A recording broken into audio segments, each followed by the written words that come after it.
One of the more interesting things about Yu-Gi-Oh's ever-changing market, especially nowadays, is that sometimes you can have cards that are previously useless and suddenly end up becoming worth a pretty decent chunk of change.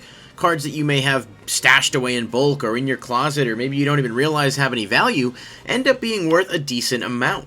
Certain examples of this include cards like VANITY'S Emptiness, which was a card that was probably $1 or $2 and mostly useless upon release, only to become nearly $100 when it started to really break out in the meta a couple years later. And Vanity's wasn't the only one like this. You had cards like Ally of Justice Quarantine, a super rare from Hidden Arsenal 3 that was mostly useless until Light started to become a really powerful deck and people started siding this to counter certain strategies, which caused it to go up to almost $10 to $12 a copy. You've got cards like Summoner's Art, which saw a really big amount of play when Clifford's was a top deck.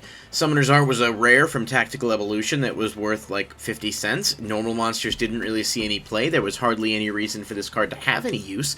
And then they went ahead and released Pendulums, which completely changed the game. You could use this card to search Clifford Scout, which would basically start your strategy and give you free pluses. And this card went up to almost $25 a copy until they printed it as a super rare a bit later on in one of the Astral Packs. The point is, cards like this, Marauding Captain, as well as Kaiser Coliseum and Manju of the 10,000 Hands are even more examples of cards that were useless upon release and didn't see play until a new strategy came out that really put them over the top. And it's always been fascinating to me because sitting with a box full of Vanity's Emptiness in your closet that are nothing more than penny commons that suddenly become, you know, $100, later dropping to about like $45, $50, but still, that's a really solid value that you had zero plans of having.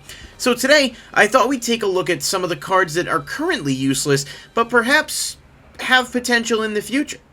So let's see what we can do about that, with 10 currently bad cards with future potential. Alright, starting us off is Dimension Fortress Weapon. A lot of you may remember this card because it has been around for quite a long time, and it did get its initial release back in Crimson Crisis. However, it states simply, cards cannot be sent from the deck to the graveyard. The reason this is good is obviously strategies like Lightsworn, and for a little while this card was sided against that deck back in the day. But it's mostly been useless for years and will continue to be useless until something that's really reliant on sending cards from the deck to the grave becomes a meta-relevant threat again. However, this card only has 2 printings and just feels to me like one of those things people may look at some point and say, this is going to be a solid side card. Next up is Overwhelm. This is a secret rare from Raging Battle, and I've always thought this card was really interesting, but it's never been good enough to really see any type of practical use. This states, activate only while you control a face-up level 7 or higher monster that was tribute summoned, negate the activation of a trap card or affect monster's effect and destroy that card. Negating a trap is almost never going to be a practical use for this, although I suppose in certain strategies it could be decent from time to time, but effect monster negation is extremely powerful even to this day, and for a while you had decks like True Draco and even Monarch, which were both top strategies that could utilize tribute summoning, and in some cases, tribute summon a level 7 or higher monster without having to actually tribute 2 monsters. Overwhelm being a secret rare does feel like it is a card that could spike at some point in the future if we got a new archetype that somehow made tribute summoning relevant again and you wanted to have the ability to negate stuff with no real cost. Obviously, you do have cards like Solemn Strike, which are better, but if you're playing a type of deck that's going to go and be a little bit slower or maybe more aggressive in terms of what it's negating and what types of things it's looking to counter, this could be a card people look to as an additional complement to your Solemn Strike, and it doesn't have any life point costs you'd need to worry about. This one is new and will be one of the 2 new cards on this list, but you may have never heard of it. Spring the Iron Dash Dragon is a level 8 fusion monster that requires Fallen of Albaz and any effect monster special summoned this turn. Now that restriction currently makes it relatively useless, however, let's not forget that Super Polymerization is a very powerful card, and this does counter pretty much at least 80% of the monsters that you'd be facing with the majority of decks. Everyone special summons, and not a lot of people play normal monsters, so it's not super hard to imagine you could resolve the summoning this with just a Super Poly if you have an Albaz on the field. During the main phase, you can move this card you control to another of your main monster zones, then destroy all face-up cards in this card's column. That's a really powerful effect that seems like it would allow you to put some pressure on your opponent because they either have to out this or they can leave it there and then you'll be able to utilize it later. Do I think this is going to be suddenly something people are jumping after? No, absolutely not. But as Fallen of Albaz continues to get more support, and of course this effect, its second effect, doesn't really have too much to do at all with its archetype. In other words, the better Fallen of Albaz gets, the better this card's practical uses become, especially because it's relatively generic in terms of the summon conditions and typing. Next up is a card that has been around for quite a while. Chaos Endmaster is from Raging Battle, and this card has never been reprinted, so it's a pretty pricey secret rare, but it's not worth anything like it would be if it was actually good or usable. Of course, it is a warrior tuner monster, so it's got those two things going for it, and the effect is as follows. When this card destroys an opponent's monster by battle and sends it to the graveyard, you can special summon one level 5 or higher monster with 1600 or less attack from your deck. That doesn't exactly have a massive pool of search cards right now, but as the game continues and new archetypes get integrated into the game and released, this card's pool only gets bigger. The reliance on having to destroy something by battle is definitely tricky, but it's got a lot going for it in the sense that you can pretty much fetch out whatever you want with this, and if targets were good enough, people might be willing to at least try it out. Generation Force is a card from Return of the Duelist, which is a little tricky because it's also a set name. This card simply states if you control an Xyz monster, add an Xyz card from your deck to your hand. Another card that has a decently large search pool, though many of its targets are not that great. Some of the better ones include cards like Xyz Remora and Xyz, I believe it's called Xyz Gift, which is an older card that was more so hyped as a potentially decent card but never really came to fruition. However, this does not have a once per turn restriction, and the more Xyz cards are released, and we know there will be, especially with cards like the Utopia archetype always getting new support, the bigger this card's target pool becomes. And for a 25-cent common with no other prints, I would look to this card as something that definitely has future potential as long as Xyz cards continue to be printed. Lightning Rod Lord has always been a personal favorite of mine because it's relatively goofy overall, but it's actually a decent card on paper. It's a level 4 Thunder monster, which isn't bad typing, and it says neither player can activate spell cards during main phase 1.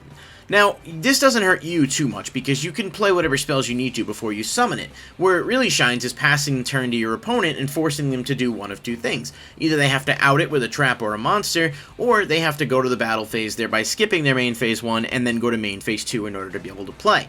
People did talk about this card when it was released as something with potential, but what held it back really is the fact that it is pretty easy to out, and realistically speaking, it doesn't put nearly as much pressure on the opponent as something like Denko Sekka or better Floodgate cards would.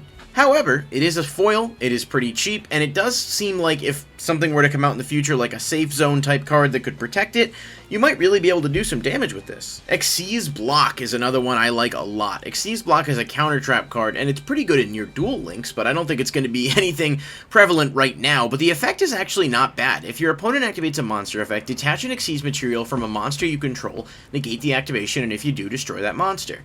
If you think about it, monster effects are one of the most commonly seen things in the current game.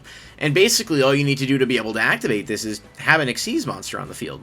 So if you're playing a deck maybe like Zodiac or some type of utopic deck that spams Xyz and doesn't mind the extra material, this can be a pretty powerful opening card. Obviously, cards like Solemn Strike are more generic and therefore see more play, but again, if you're playing a deck that can afford to utilize this, or if you can search this perhaps with something like Generation Force, it does give you another thing you can add to the pool when considering what cards you really want to put in your deck. For a counter trap that does a decent amount and doesn't care where the monster effect is being activated, you could definitely do worse. GB Hunter is a common from Raging Battle. This card was initially printed, as the name might suggest, as a counter to Gladiator Beast, which was a very dominant deck in the metagame for a long time back in the day, and it simply states cards on the field cannot be returned to the deck. Now, while you could argue that if Gladiator Beast ever became relevant again, this card could certainly have some practical use, the biggest problem that it has is the fact that its attack is so low, it can basically be run over by anything, and so it's hardly a threat.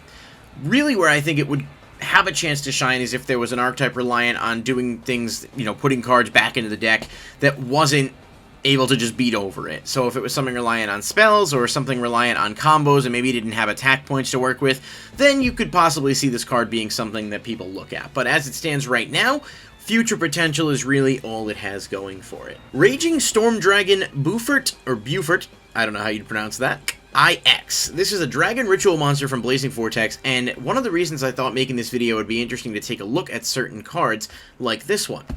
You can ritual summon this card with Breath of Acclamation. That's its own ritual spell, but it's this effect that I find somewhat interesting. When an opponent's monster declares a direct attack, you can discard this card, negate the attack, and if you do, negate that monster's effects. Now, it does have a quick effect that's solid, I suppose, but it's not exactly going to be the most aggressive option in ritual decks.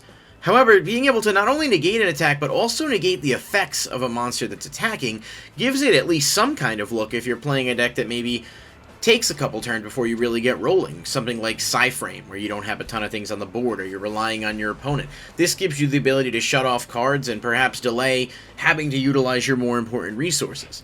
This kind of reminds me of Cerebus, the Ancient and Ascended, which is a secret rare from Invasion Vengeance, and that one basically could prevent targeting.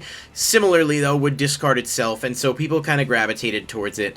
I definitely think Cerebus was a much better card, but it's just food for thought in terms of looking at a card like this and trying to see down the line. It is a wind dragon, so it's searchable by Tempest, and it has a lot of other potential things going for it, depending on what type of future support we got. And finally, Spear of Chaos. This is a level 5 machine, also from Raging Battle, secret rare, and it has never been reprinted. While this card is face-up on the field, its attribute is also treated as light. Once per turn, this card cannot be destroyed by battle. When this card is tribute summoned, you can add one level 3 monster from your deck to your hand. That's a powerful effect. Now, granted, the other effects are really not all that relevant, but being able to tribute summon it and search out a level 3 monster is not a bad thing going for it. Of course, it does use your normal summon, so you can't just splash this in anything because, truth be told, it would end up being a brick more often than not. When you think about cards like the Blackwing card that allows you to special itself when it's added from deck to hand, this card feels like it could have potential with a combo like that. If we were to get an archetype that had multiple cards that said when this card is added from your deck to your hand, special summon it, you could potentially get access to all sorts of things using your tribute summon, and depending on what else you had going for you, it might actually work out well. Now, do I think all of these cards are going to end up seeing play? No. But there's a lot of cards that we kind of take for granted and look at now and say these cards are terrible, and that's the same way we felt back in the day about cards like Vanity's Emptiness and Marauding Captain. So I do think it's interesting to sort of bring some attention to these lesser known cards and at least have them on people's radar, because you never know what strategy might come out in the future that people look to and say, hey, maybe I can use this. This has been 10 currently bad cards with future potential. If you guys want to see more videos like this, definitely let me know. It's a little bit out of my wheelhouse in terms of the content I typically make, but I do think it's interesting to take a look at these types of things, and I thought people might be interested in seeing, so that's why I made it. If you want to see more, let me know. If you did enjoy the video, please like and comment below. Let me know what cards you think maybe I missed, and maybe we could update in a future list. But thank you guys so much for watching, and I'll see you in the next video.